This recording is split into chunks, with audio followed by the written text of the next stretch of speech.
Kita mulai sih, karena sudah 9.10, tidak apa-apa sambil menunggu yang lain. Ini ada 2 kelas ya, BC. Satu kelas, Bapak. Itu kok ada yang 3C, Mas Priyadi. Sudah nggak apa-apa. Oke, kita mulai. Bismillahirrahmanirrahim. Assalamualaikum warahmatullahi wabarakatuh. Waalaikumsalam warahmatullahi Waalaikumsalam wabarakatuh. warahmatullahi wabarakatuh. Alhamdulillah, summa alhamdulillah, wa syukurillah, summa syukurillah, wa la hawla wa la quwwata illa billah. Wassalatu wassalam ala Rasulillah Muhammad sallallahu alaihi wasallam. Terima kasih atas kehadirannya ya, segenap mahasiswa mahasiswi satu keperawatan kelas B ini. Semoga semua dalam keadaan sehat walafiat. Amin. Amin. Di hari ini kita akan sama-sama mendalami terkait integrasi atau perpaduan antara Islam dan iptek. Sebelumnya, dengan mengharapkan ridho dan rahmat dari Allah Subhanahu wa Ta'ala, mari kita awali dengan membaca basmalah. Bismillahirrahmanirrahim. Bismillahirrahmanirrahim. Masih semangat ya? Hujan-hujan. Masih. Hujan-hujan biasanya mager ini. Oke, diawali dari presentasi kelompok mahasiswa. Mohon untuk menyampaikan hasil diskusinya, ya. Kemudian nanti lanjut diskusi, bagi kelompok yang tidak presentasi, minimal perwakilan satu menyampaikan respon, tanggapan, atau pertanyaan, dan jangan lupa untuk absensi di itu. Saya kira demikian. Silakan kepada yang bertugas.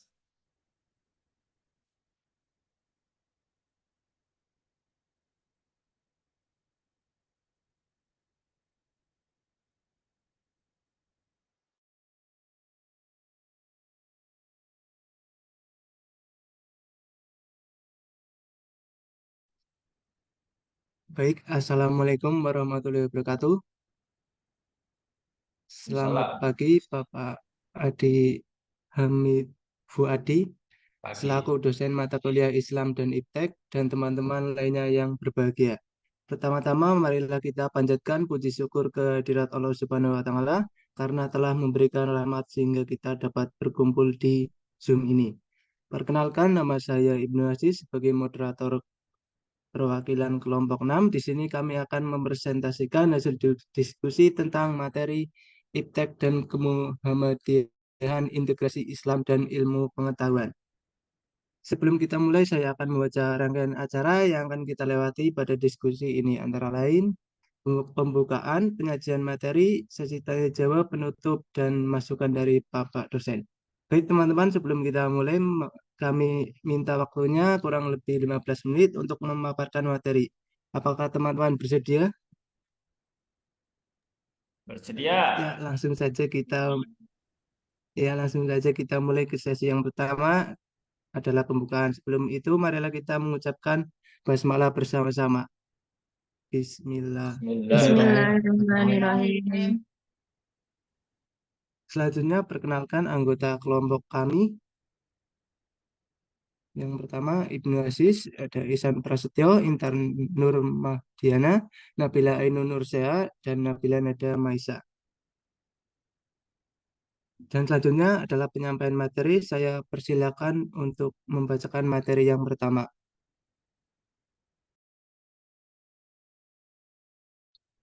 Terima kasih kepada moderator yang sudah memberikan waktunya untuk memaparkan materi.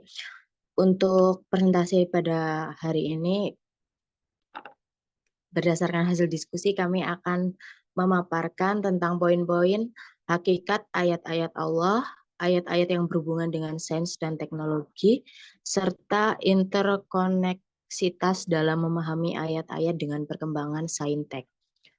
Yang pertama, next, Mbak.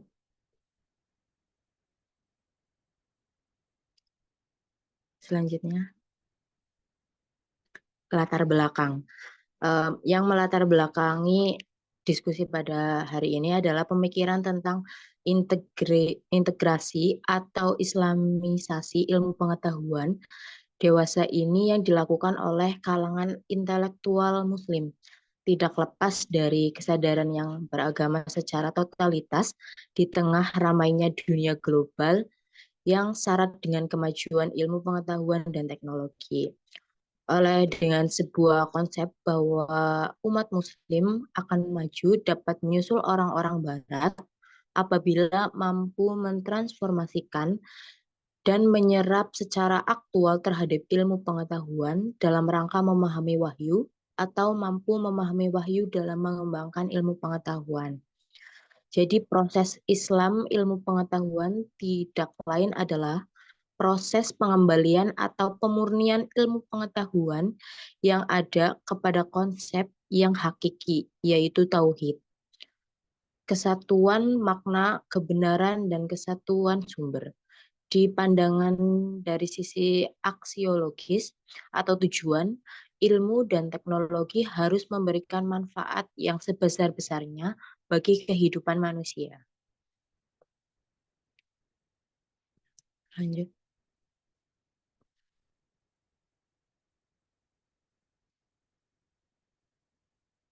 Next, Mbak.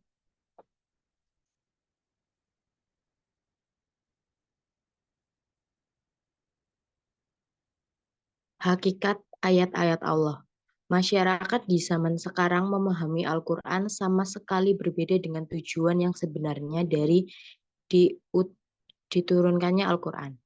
Secara umum, orang yang beragama Islam kadang kurang mengetahui isi di dalam Al-Quran, sebagaimana di antaranya mereka seringkali menguntungkan Al-Quran yang dibungkus dengan sampul yang bagus pada dinding, kemudian dipajang dan orang-orang sesekali membacanya.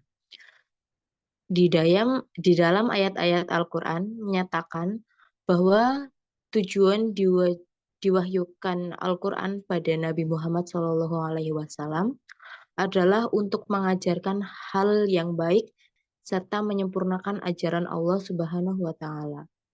Selain hal tersebut, Allah mengajak manusia agar berpikir dan merenung. Hal ini terdapat pada Quran Surah Ibrahim ayat 52. Yang berarti Al-Quran ini adalah penjelas yang sempurna bagi manusia, dan supaya mereka diberi peringatan dengannya, dan supaya mereka mengetahui bahwasanya Dia adalah Tuhan yang Maha Esa, dan agar orang-orang yang berkaitan mengambil pelajaran.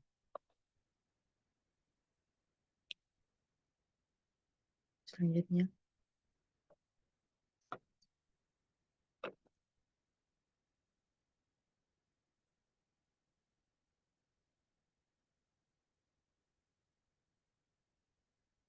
Next.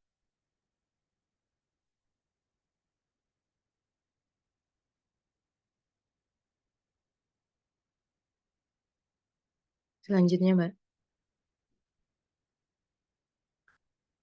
Poin yang kedua ada ayat-ayat yang berhubungan dengan sains dan teknologi. Seperti terdapat dalam Quran Surah Al-Anbiya ayat 30, dan apakah orang-orang kafir tidak mengetahui bahwa langit dan bumi keduanya dahulu menyatu, kemudian kami pisahkan antara keduanya, dan kami jadikan segala sesuatu yang hidup berasal dari air, maka mengapa mereka tidak beriman? Ayat tersebut berkaitan dengan Big Bang Theory, yaitu teori terbentuknya alam semesta yang menyatakan bahwa pada awalnya alam semesta merupakan satu kesatuan, kemudian terjadinya ledakan besar yang menghasilkan pecahan-pecahan yang meluas. Teori Big Bang ini adalah teori penciptaan bumi yang paling diakui di era modern. Kesesuaian yang harmoni antara Al-Quran dengan teori Big Bang adalah suatu hal yang tidak dapat dielakkan lagi. Hal ini sudah dijelaskan oleh Allah dalam Al-Quran 1400 tahun silam. Selanjutnya silahkan presentator kedua.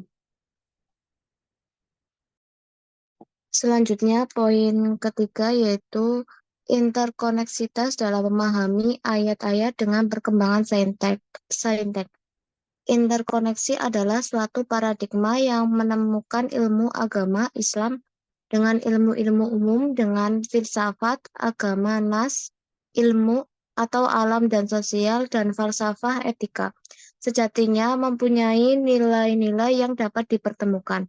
Dalam mazhab ini, tiga entitas di atas dianggap sama-sama memiliki kelebihan dan kelemahan. Karenanya, satu sama lain harus saling kerjasama, saling mengisi dan melengkapi. Pendekatan integratif interkonektif merupakan pendekatan yang saling menghargai antara keilmuan umum dan agama, sadar akan keterbatasan masing-masing dalam persoalan manusia. Oleh sebab itu, perlu kerjasama yang baik untuk saling memahami pendekatan dan metode berpikir, proses dan prosedur antara kedua keilmuan. Pendekatan integratif interkonektif merupakan usaha untuk menjadikan sebuah hubungan antara ilmu umum dan agama, baik berupa ilmu alam, ilmu sosial, dan ilmu humaniora. Pendekatan keilmuan integratif interkonektif menegaskan bahwa antara ilmu umum dan ilmu agama akan saling tegur sapa dalam materi, metodologi, dan pendekatannya. Next. Integrasi, interkoneksi sains dan agama ada tiga kata kunci, yaitu diinspirasi dari Len G. Barbour dan Holmes Rollston.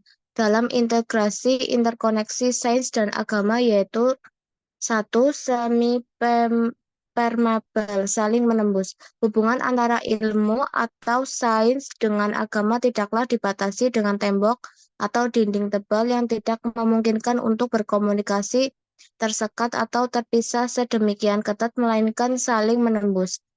Yang kedua yaitu intersubjective testability, keterujian intersubjektif. Pemahaman mengenai subjek dan objek selalu menjadi perdebatan dalam pengambilan sebuah kesimpulan. Yang ketiga yaitu creative imagination, imajinasi kreatif. Membuat teori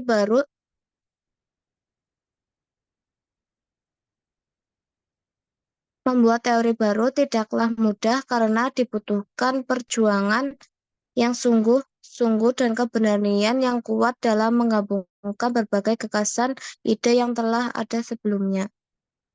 Next.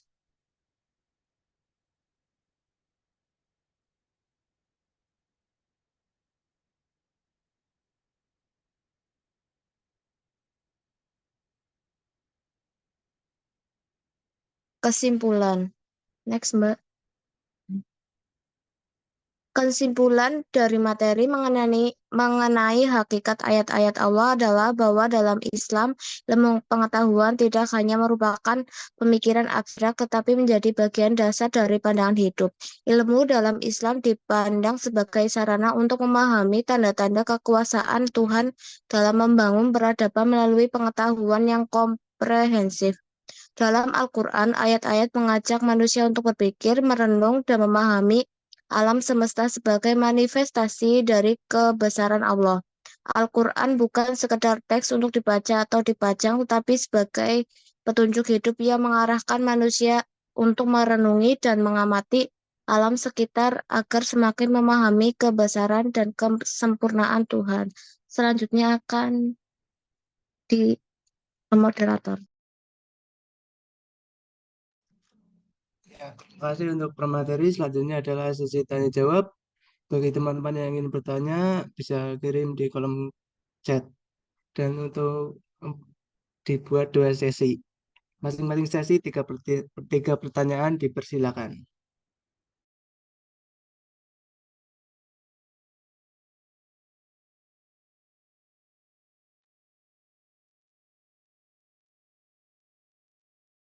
Baik, untuk pertanyaannya ditampung dulu ya. Tunggu sebentar.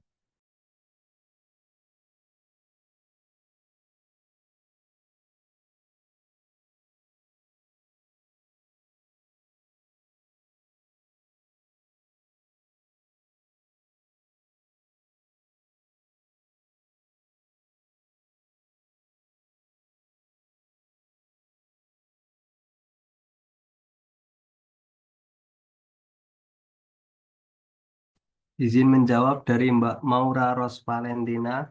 Pertanyaannya yaitu, bagaimana Islam dapat mendorong inovasi dan kreativitas dalam bidang ilmu pengetahuan dan teknologi?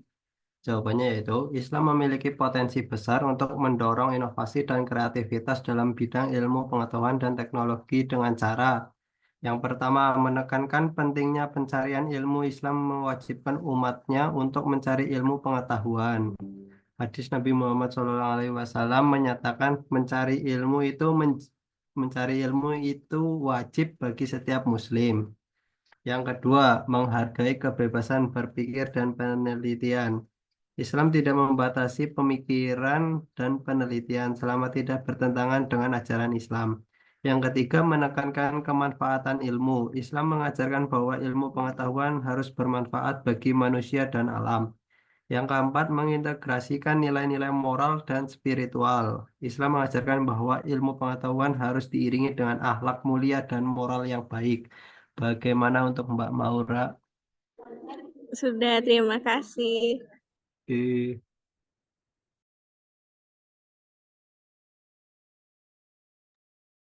Izin menjawab pertanyaan dari Mbak Gemma Husni. Pertanyaannya, bagaimana Muhammadiyah dapat berkontribusi secara signifikan dalam pengembangan iptek di Indonesia, khususnya dalam menghasilkan inovasi yang bernilai tambah dan berdampak positif bagi masyarakat, serta sejalan dengan nilai Islam. Kontribusi Muhammadiyah dalam pengembangan iptek, Muhammadiyah memiliki potensi besar untuk berkontribusi dalam pengembangan iptek di Indonesia. Salah satunya yaitu mendirikan lembaga penelitian, membentuk lembaga penelitian yang berfokus pada pengembangan teknologi yang bermanfaat bagi masyarakat seperti teknologi pertanian, kesehatan, dan energi terbarukan.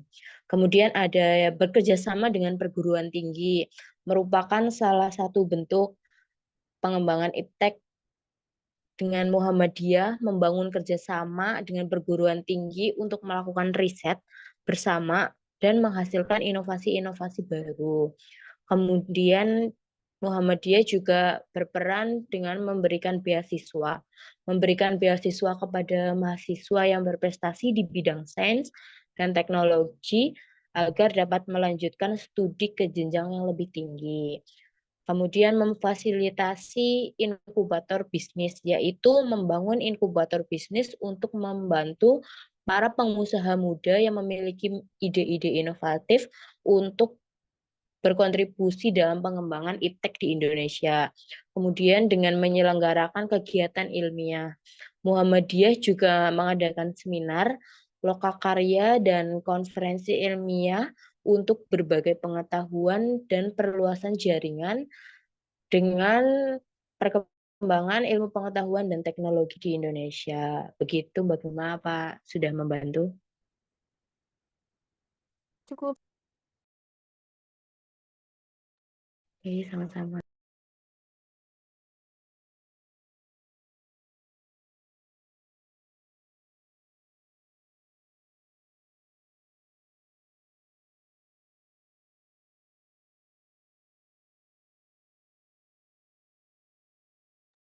Selanjutnya menjawab pertanyaan dari Mbak Novita Dwi Wahyuni. Apa yang melatar belakangi munculnya konsep integrasi dalam ilmu pengetahuan? Awal muncul ide integrasi keilmuan dilatar belakangi adanya dualisme atau dikotomi keilmuan antara ilmu umum di satu sisi dan ilmu agama di sisi lain, yang pada akhirnya melahirkan dikotomik sistem pendidikan. Integrasi dan interkoneksi ilmu pengetahuan penting dilakukan karena setiap bidang keilmuan membutuhkan bidang keilmuan lainnya untuk saling melengkapi. Bagaimana Mbak Novita? Cukup.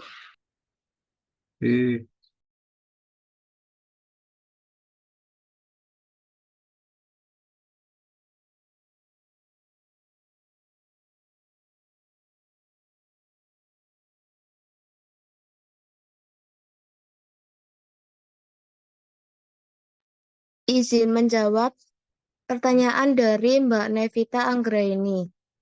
Pertanyaannya adalah bagaimana perkembangan sains dan teknologi dapat mempengaruhi pemahaman umat manusia tentang ayat-ayat Allah.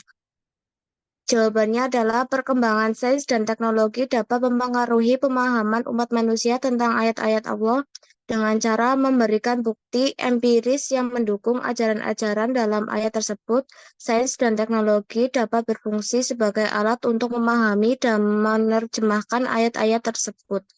Misalnya penemuan ilmiah tentang penciptaan alam semesta dan kehidupan dapat memperkuat pemahaman tentang konsep penciptaan dalam ayat-ayat Allah.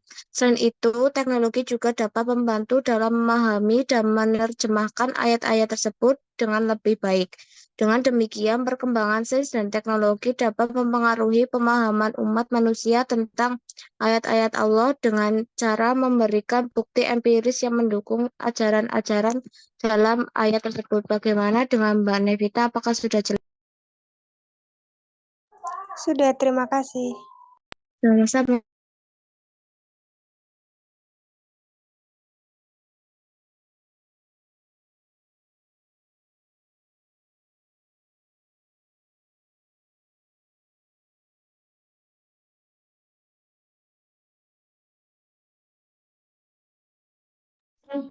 Izin menjawab pertanyaan dari M. Rizky, apa tantangan yang dihadapi Muhammadiyah dalam mengembangkan sains tech di kalangan generasi muda? Jawabannya, tantangan yang dihadapi Muhammadiyah dalam mengembangkan sains tech di kalangan generasi muda antara lain: satu, kurangnya sumber daya manusia; dua, akses terhadap teknologi; tiga, keterbatasan sarana dan prasarana; empat, persepsi masyarakat; lima, minat generasi muda; enam, persaingan dengan sekolah lain; tujuh, pendidikan tidak adaptif; delapan, kurangnya pembinaan dan pengembangan karir. Gimana, Rizky? Baik, terima kasih Mas Ben. Izin menjawab pertanyaan dari Mbak Nela Alfiani Hasanah. Pertanyaannya, bagaimana teknologi informasi dapat digunakan untuk mendalami tafsir ayat-ayat suci secara lebih mendalam dan integratif dengan ilmu pengetahuan? Untuk jawabannya, itu teknologi informasi dapat digunakan untuk mendalami tafsir ayat-ayat suci dengan cara yang pertama, akses digital dengan menyediakan akses ke berbagai sumber tafsir, buku, dan artikel ilmiah melalui platform online. Yang kedua, diskusi online dengan memfasilitasi forum dan grup diskusi untuk berbagi pengetahuan antara ulama, akademisi, dan masyarakat. Dan yang terakhir, dengan e-learning dengan menyediakan kursus daring yang mengajarkan tafsir dan hubungannya dengan ilmu pengetahuan modern. Bagaimana Mbak Nela?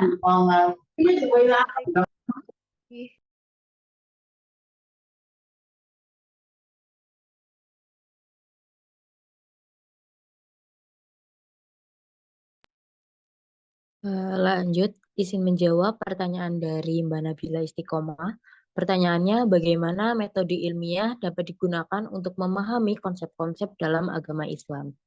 Yang pertama, ada eksperimen dan data. Mengumpulkan data dari eksperimen ilmiah yang relevan. Misalnya dalam bidang kesehatan, untuk melihat keterkaitan antara ajaran Islam dan praktek ilmiah yang mendukung kesehatan dan kesejahteraan, maka dilakukan eksperimen dengan pengumpulan data yang relevan. Kemudian ada interdisipliner, mengembangkan ilmu pengetahuan dari berbagai disiplin seperti biologi, fisika, dan psikologi untuk memahami konsep-konsep seperti ciptaan, kehidupan, dan eksistensi dalam konteks Islam. Kemudian ada studi kasus dengan melakukan studi kasus terhadap masyarakat yang mengamalkan ajaran Islam dan bagaimana mereka menerapkan prinsip ilmiahnya dalam kehidupan sehari-hari sehingga berkaitan dengan memahami konsep-konsep dalam ajaran agama Islam. Apakah membantu jawabannya, Mbak Nabila? Ya, terima kasih.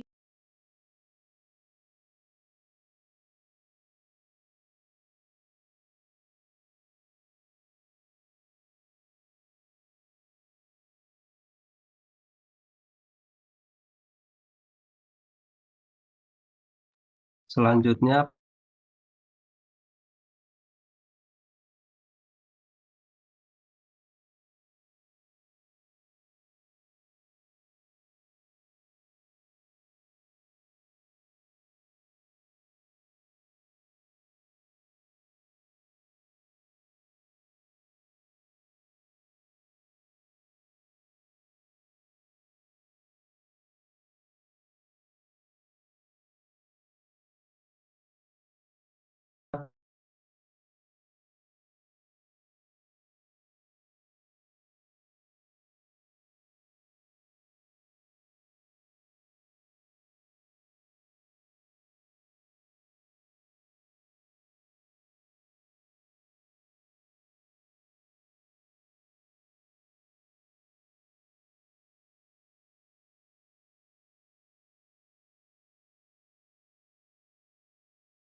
Kemudian yang terakhir izin menjawab pertanyaan dari Mbak Imyatun. Bagaimana cara Muhammadiyah mengintegrasikan nilai-nilai Islam dengan perkembangan iptek yang begitu pesat, terutama dalam menghadapi tantangan globalisasi dan era disrupsi digital, tanpa mengorbankan esensi ajaran Islam. Integrasi nilai-nilai Islam dalam perkembangan iptek yang pesat merupakan tantangan sekaligus peluang bagi Muhammadiyah. Berikut ada beberapa cara yang dapat dilakukan. Yang pertama, pendidikan berbasis nilai. Menanamkan nilai-nilai Islam sejak dini melalui pendidikan formal dan non-formal di lembaga pendidikan Muhammadiyah. Kurikulum yang dirancang sedemikian rupa sehingga siswa tidak hanya menguasai ilmu pengetahuan dan teknologi, tetapi juga memahami nilai-nilai kemanusiaan dan etika yang berkaitan dengan ajaran Islam. Kemudian pengembangan sumber daya manusia, memberikan pelatihan dan pengembangan kepada kader-kader Muhammadiyah agar memiliki kompetensi di bidang teknologi dan mampu memanfaatkannya untuk menyebarluaskannya dengan dakwah dan pelayanan kepada umat. Yang ketiga, dengan pemanfaatan teknologi untuk dakwah, menggunakan platform digital seperti media sosial, website, dan aplikasi untuk menyebarkan peran Islam yang moderat dan toleransi. Selain itu, teknologi juga dapat digunakan untuk memudahkan akses umat terhadap berbagai layanan keagamaan. Yang keempat, penelitian dan pengembangan, mendukung penelitian-penelitian yang relevan dengan nilai-nilai Islam dan dapat memberikan solusi bagi permasalahan umat. Hasil penelitian ini kemudian dapat diaplikasikan dalam bentuk inovasi teknologi. Yang terakhir, dengan dialog antar agama dan antar budaya, membangun dialog dengan berbagai agama dan budaya untuk memperkaya pemahaman tentang Islam dan mempromosikan nilai-nilai toleransi dan kerukunan. Begitu Mbak Imyatun, apa cukup membantu jawabannya? Sudah cukup, Kak. Terima kasih. Saya kembalikan kepada moderator. Baik, untuk pertanyaannya sudah terjawab semuanya. Selanjutnya adalah penutup. Demikian presentasi dari kelompok kami. Saya sebagai moderator meminta maaf yang sebesar-besarnya atas kekurangan. Dan selanjutnya akan dilanjutkan dengan masukan dari Bapak dosen. Untuk Bapak Adi Hamid Fuadi dipersilakan. Wassalamualaikum warahmatullahi wabarakatuh. Waalaikumsalam warahmatullahi wabarakatuh. Ya, terima kasih untuk kelompok presentasi. Ya, sangat baik ya pemaparannya dan juga untuk pertanyaan yang menarik. Ya. Jawaban saya lihat juga sudah cukup holistik komprehensif ya. Kita singgung sedikit nih sebelum masuk PowerPoint. Pertama, bagaimana Islam mendorong iptek. Pertama dilihat dari dalil naklinya ya. Dari dalil naklinya, pertama Al-Quran ya. Ayat yang turun saja yang pertama adalah perintah Iqra, perintah belajar. Ya, bukan perintah sembahlah ya, tapi perintah belajar. Karena untuk beribadah juga perlu belajar ya. Beribadah dengan baik juga perlu belajar. Ini sebuah indikasi kuat betapa Islam itu sangat mendorong iptek. Ada juga di Al-Mujadalah ayat 11, yarfa'illahu alladziina aamanu minkum walladziina utul ilma darajat.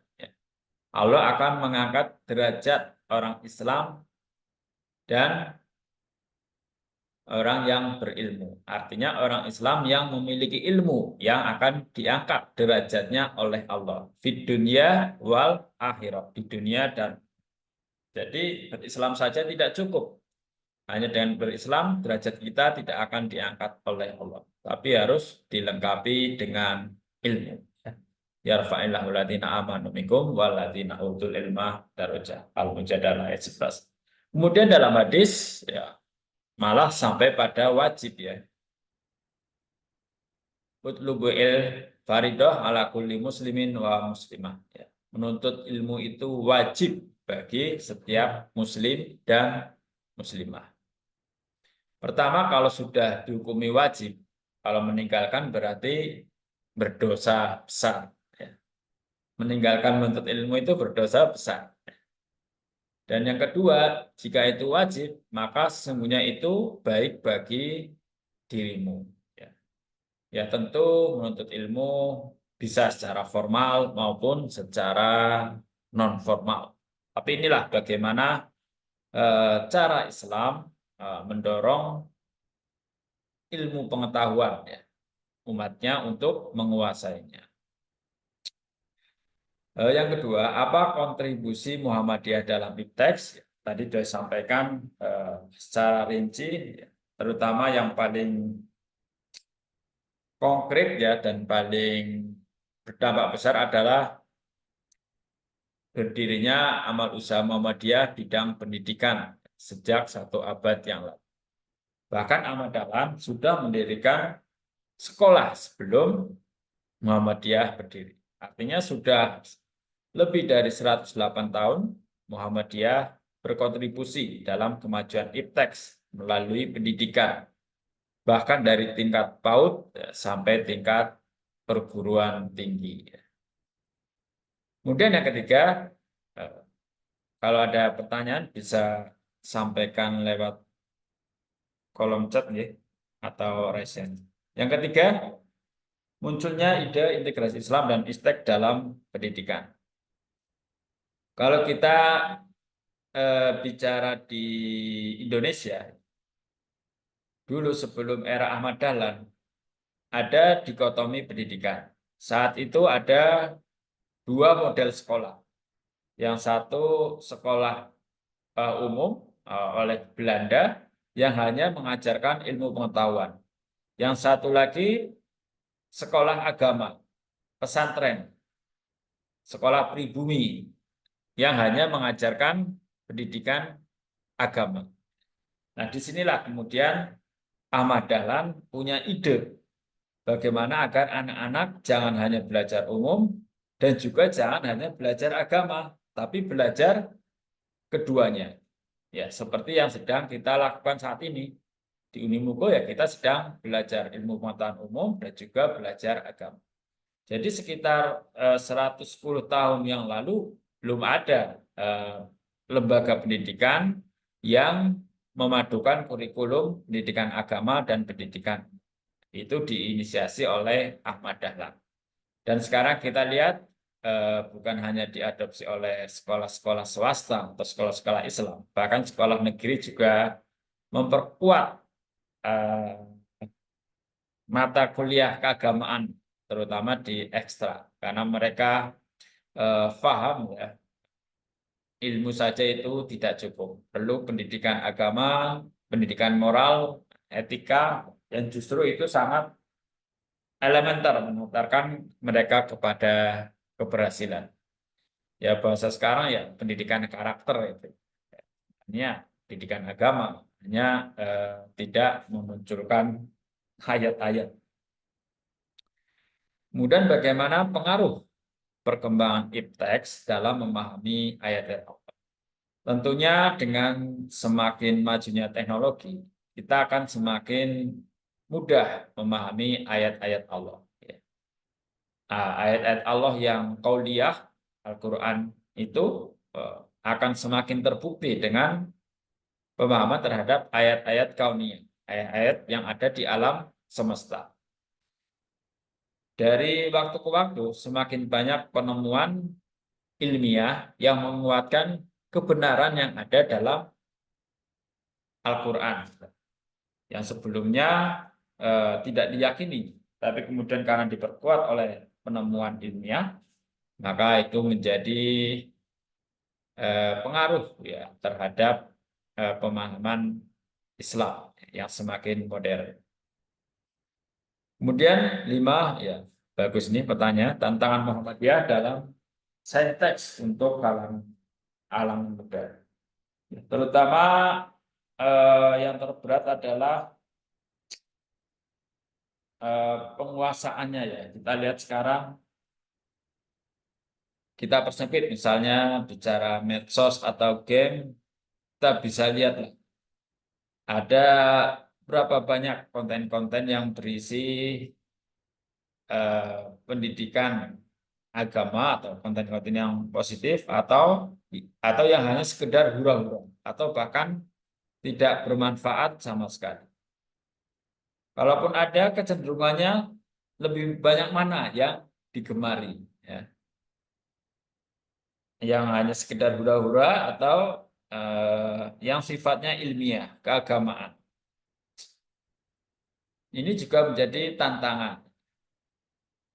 Misalnya bagaimana menyediakan konten dakwah yang menarik. Mungkin bagi anak-anak muda ya, mendengarkan ceramah itu ya membosankan ya. Mendengarkan pesan-pesan Islam itu bisa menjenuhkan. Tapi bagaimana ketika misalnya dikemas dengan menarik ya, dengan lagu ya misalnya.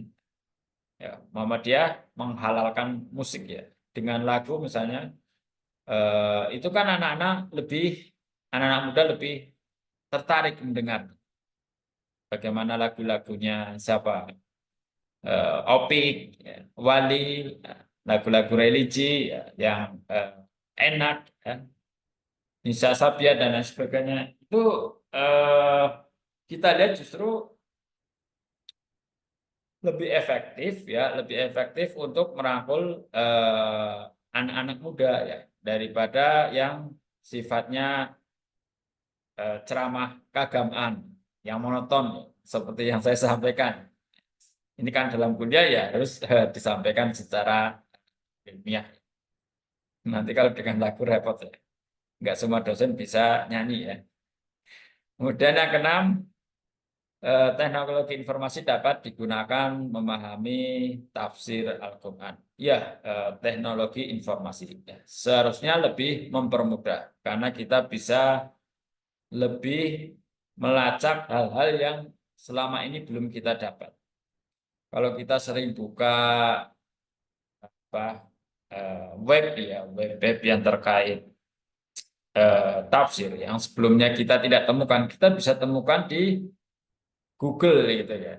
Yang tadinya tidak ada secara fisik kita temukan, tapi mereka kemudian mendokumentasikan, kemudian mengupload ya di Google, kita jadi tahu.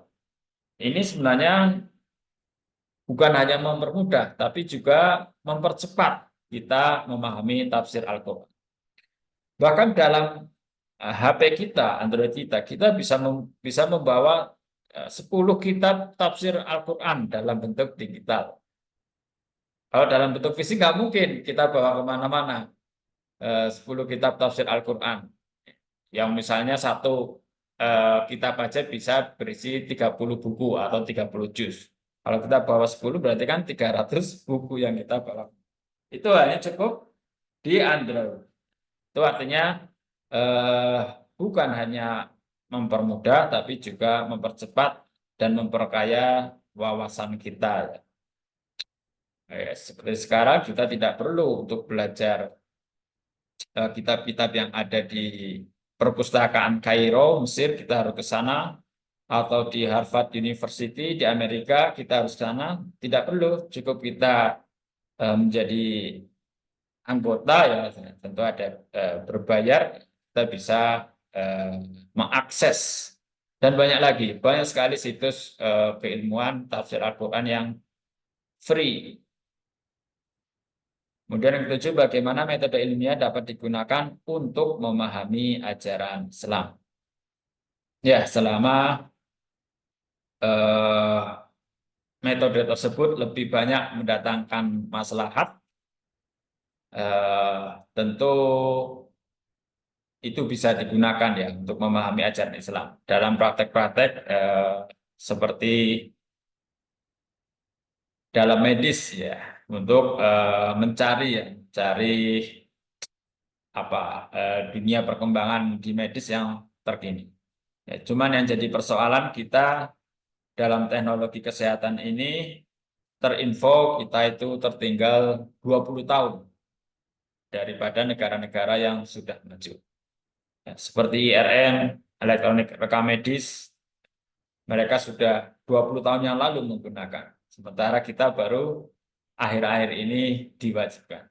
Secara umum kita tertinggal cukup jauh dalam bidang ilmu pengetahuan dan teknologi. Kemudian ke-8, tantangan Muhammadiyah dalam mengintegrasikan nilai Islam di era digitalisasi. Ya, tadi tantangannya bagaimana kita membaca ya, Muhammadiyah membaca apa ya, kecenderungan atau kegantungan akan hal-hal tertentu. Misalnya kita ini sering berkuar-kuar, anak sukanya main game Mobile Legend, ya itu digemari. Ya kita tidak bisa sekedar menghentikan hanya melarang mereka. Ya kita juga harus bisa membuat game yang Islami, yang sebanding, yang tandingan, yang menarik. Mungkin dengan kisah-kisah Mobile Legends diganti apa Sirah Nabawiyah. Jadi sekarang tidak bisa kita berdakwah Islam itu hanya dengan melarang. Ini nggak boleh, itu nggak boleh. Kita juga harus membuat hal yang serupa atau memperbarui.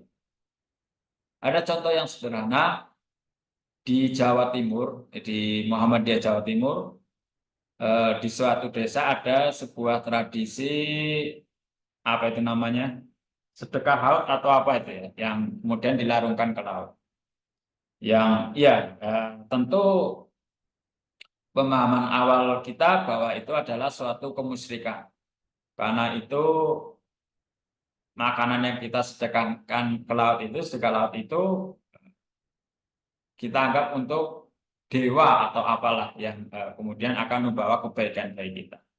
Tapi di sana teman-teman Muhammadiyah di Jawa Timur itu tidak langsung melarang perbuatan syirik tadi, tapi mencoba masuk dan melakukan pembaruan. Artinya apa? Mereka di sana mengusulkan agar apa atau makanan yang dijadikan sedekah laut itu diganti dengan makanan ikan, makanan untuk ikan. Sehingga ketika dilarungkan ke laut, ketika dihanyutkan ke laut, ya ada manfaatnya. Ikan-ikan itu yang akan, ya walaupun nasi kuning akan dimakan ikan, tentu itu kurang relevan. Itu makanan. Tapi ternyata berhasil. Orang-orang sana menerima pembaruan tadi. Mereka mau merubah makanan yang untuk sedekah laut tadinya tumpeng dan segala macam lauknya, sayurnya diganti hanya dengan makanan ikan. Artinya apa? Menjadi sedekah untuk ikan, bukan sedekah laut untuk para dewa laut. Ya, itu sekedar bagaimana kita berkreasi, mendakwahkan Islam yang relevan, ya, yang sesuai dengan kebiasaan mereka, tapi dari kemusyrikan, ya, dari hal-hal yang tidak diperkenankan oleh agama. Ya, saya kira itu. Kemudian kita coba sedikit melihat PowerPoint. Oke, kalau ada tanggapan boleh raise hand atau kolom chat ya. Pertama, hakikat ayat-ayat Allah. Kedua, integrasi ayat kauliyah dan kauniyah. Saya sampaikan. Kemudian interkoneksitas kauliyah dan kauniyah. Ini yang saya tadi sampaikan. Kenapa atau apa kontribusi Islam dalam mendorong kemajuan iptek. Nah, ini salah satunya. Islam menjanjikan keunggulan supremasi bagi orang Muslim atau orang Islam yang memiliki ilmu. Dalam bahasa kasarnya, ya, salah satu mantan pimpinan Muhammadiyah, Pak Amin Rais, mengatakan bahwa tidak ada orang yang mati kelaparan kalau dia memiliki ilmu. Tidak mungkin manusia itu mati kelaparan sepanjang manusia tersebut memiliki ilmu. Karena kalau memiliki ilmu dijamin oleh Allah, derajatnya akan diangkat. Ya, kita bisa lihat secara umum, ya, derajat orang-orang yang beriman dan berilmu pasti akan diangkat oleh Allah, baik di dunia maupun fil akhirah. Ini juga diperkuat ya dalam Quran surah Al-Baqarah ayat 30, 31, 32, 33, 34 yang menggambarkan keunggulan manusia dibanding makhluk Allah, bahkan dibanding malaikat yang dikatakan suci. Dan kemudian bukan malaikat yang dipilih oleh Allah menjadi khalifah, tapi justru manusia. Karena apa? Wa 'allama Adamal asma'a. Ya, karena Allah telah memberi ilmu kepada Adam, pada manusia melalui Adam. Saat itu ilmu yang pertama adalah mengenalkan nama-nama benda yang ada di alam semesta. Ya, ini yang tidak dimiliki malaikat. Padahal malaikat adalah makhluk Allah yang paling taat. Justru malah manusia yang dipilih menjadi khalifah. Padahal ada potensi membuat kerusakan. Tapi sekali lagi keunggulannya karena keilmuannya. Tadi 30, 31, 32, 33, 34. Oke. Iqra tadi ya sebagai penguat dari jawaban tadi. Ya inilah kita bisa belajar ya dari, ya bolehlah dari orang-orang Yahudi. Misalnya Bill Gates. Bill Gates itu ya, foundernya Microsoft ya, salah satu orang terkaya di muka bumi ini. Dia walaupun orang Yahudi, tapi dia mengamalkan ajaran Islam, gemar membaca. Beliau punya target setiap minggu itu khatam 1 buku. One week, one book. Bayangkan, berarti 1 bulan dia bisa khatam 4 buku. 1 tahun dia bisa khatam 48. Nah, kembali ke kita. Ya. Dalam sebulan kita bisa berapa khatam buku? Bikin saja 4 kali khatam buku. Kalau kita kemudian dari Amerika tertinggal 20 tahun, ya sangat wajar. Kenapa? Karena 1 buku pun belum tentu kita khatamkan dalam 1 bulan. Atau bolehlah kalau itu dirasa terlalu berat, 1 minggu 1 buku, ada cara harian yang lebih mungkin ringan, lebih masuk akal. Misalnya gerakan Aisyah membaca 1 hari 10 halaman. Bupiye carane? Dalam 1 hari kita harus membaca 10 halaman. Atau dalam buku The 9 Golden Habits, bupiye carane? Dalam sehari, dalam 24 jam, kita sisakan 1 jam untuk membaca setiap hari. Yaitu kalau kita ingin diangkat derajatnya oleh yarfa'illahu alladziina amanu walladzina utul ilma darajat. Inilah kuatnya ilmu ya.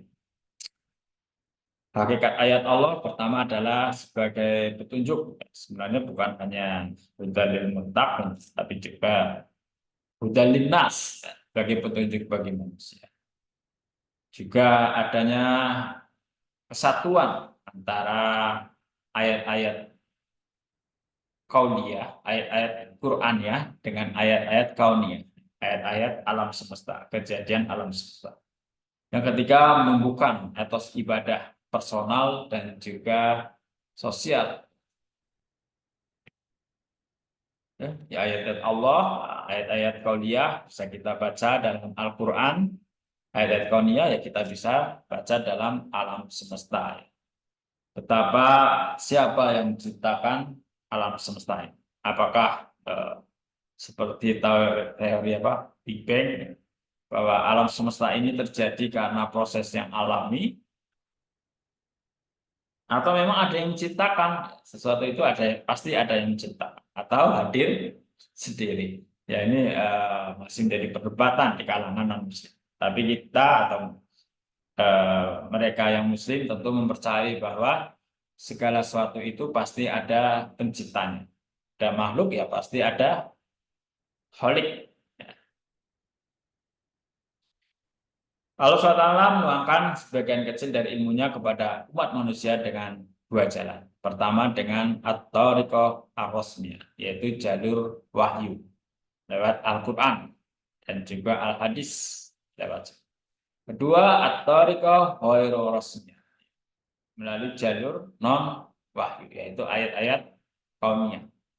Ya seperti dulu ketika salah satu nabi melihat matahari begitu kagum, besar, dia mengatakan ini Tuhan saya. Tapi begitu tenggelam, dia mengatakan ini bukan Tuhan saya. Masa Tuhan saya tenggelam?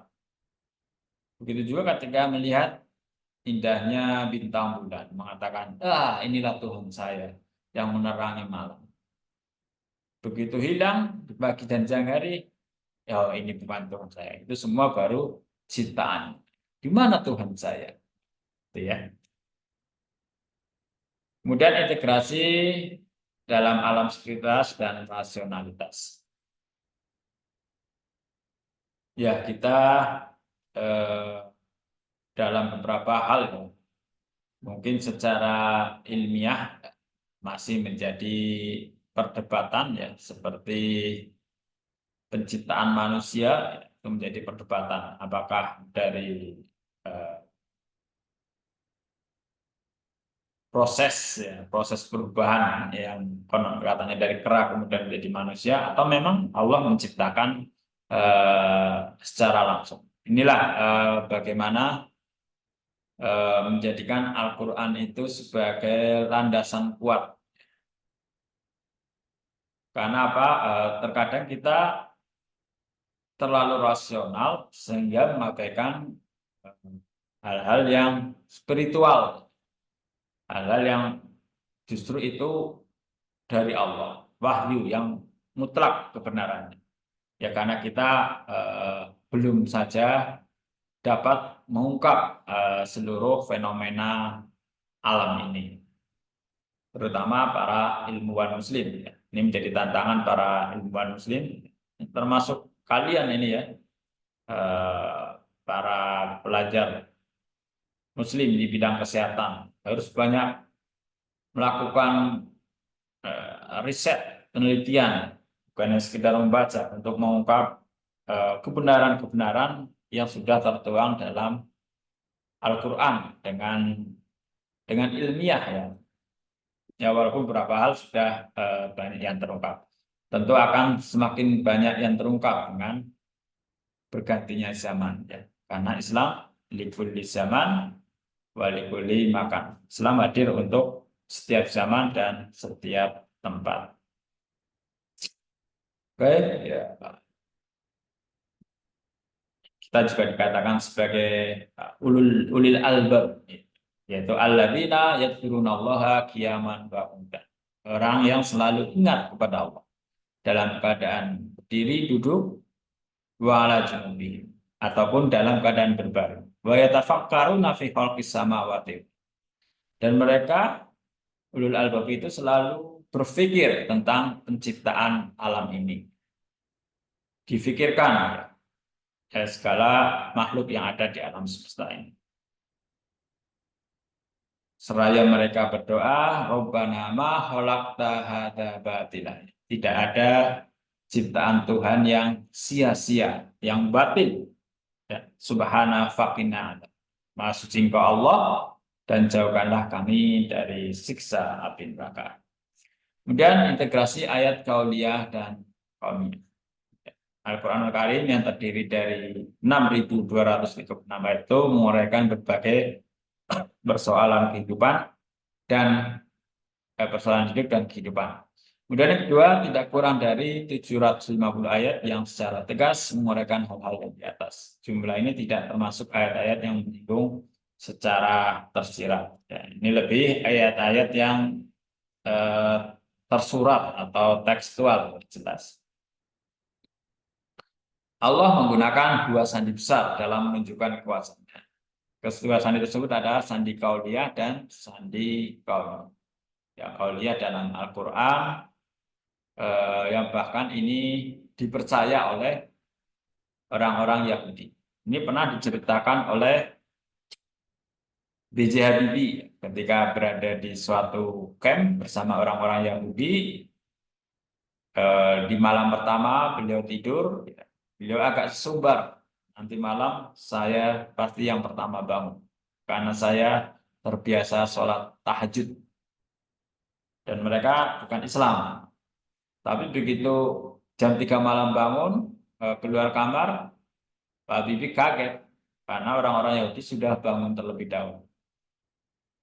Bahkan setelah didekati, lebih kaget lagi karena mereka sedang membaca buku. Jam 3, orang-orang Yahudi, orang-orang ilmuwan Yahudi sudah membaca buku. Dan didekati lagi, lebih kaget, ada salah satu yang sedang membaca terjemah Al-Quran dalam bahasa Melayu. Ditanya sahabat Habibie kan, kamu orang Yahudi, non-Muslim, kenapa kamu baca terjemah Al-Quran? Dia mengatakan, di Al-Quran ini banyak sekali sumber ilmu pengetahuan. Sumber awal ilmu pengetahuan itu ada dari Al-Quran. Tinggal bagaimana kita mencermati setiap kalimat, kata, di situ akan terungkap fenomena-fenomena. Dan ini orang ilmuwan Yahudi yang mengatakan, bukan Habibie sendiri. Habibie hanya menceritakan. Sejak saat itu, Pak Habibie merasa menyesal. Dulu kenapa dia hanya belajar teks, tidak belajar agama sekaligus. Artinya kurang mendalami agama. Artinya dia ingin waktu itu belajar dua sekaligus. Satu belajar ilmu umum tentang teks, satu belajar khusus agama. Di situ beliau menyesal kurang mendalami Al-Quran. Padahal kita lihat beliau saja sudah sangat luar biasa ya. Salah satu ilmuwan yang langka di muka bumi.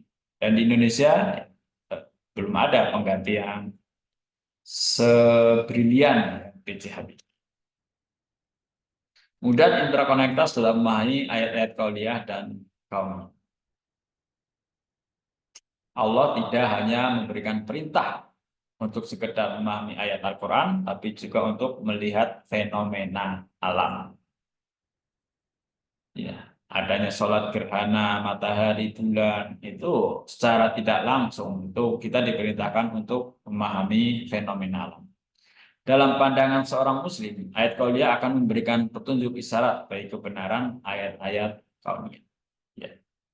Kalau ada yang tidak inline, tidak sejalan antara Al-Quran dan penemuan ilmiah, ya kita sebagai umat Islam meyakini bahwa masih mungkin ada kekeliruan dalam proses riset atau penelitian ilmiah tersebut. Ya. Karena kebenaran Tuhan itu mutlak, kebenaran manusia itu nisbi atau relatif.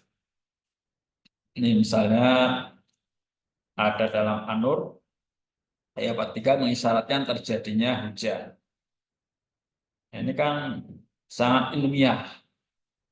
Bayangkan Al-Quran yang turun ribuan tahun yang lalu sudah menginformasikan bagaimana tanda-tanda terjadinya hujan. Atau Al-Mu'minun mengisyaratkan tentang keseimbangan dan kestabilan pada sistem surya. Ilmiah sekali. Al-Ankabut ayat 20 mengisyaratkan adanya evolusi pada penciptaan makhluk. Az-Zumar ayat 5 mengisyaratkan adanya rotasi bumi dan bulatnya bumi. 7 Al-Fusilat ayat 53 ayat kauniyah akan menjadi bukti atau al-burhan bagi kebenaran ayat kauniyah. Ya, ini PPT saya sudah saya upload ya di Edu. An-Nur 43 ya. Ini tadi ya penjelasannya, nanti bisa dibaca. Ya, saya kira itu saudara-saudara sekalian, para kaum intelektual muslim dari jurusan keperawatan. Ya, karena tidak ada yang resen dan tidak muncul di kolom chat, saya kira kita akhiri majelis ilmu ini. Terima kasih atas kehadirannya. Mudah-mudahan kita bisa memetik hikmah dari apa yang kita pelajari pada pagi hari ini. Ya, semoga bermanfaat. Mari kita tutup dengan baca hamdal. Alhamdulillah. Alhamdulillahirrahmanirrahim. Ya, terima kasih semuanya. Wassalamualaikum warahmatullahi wabarakatuh. Waalaikumsalam warahmatullahi wabarakatuh. Terima kasih, Pak. Terima kasih, Bapak. You're welcome. Izin and meeting.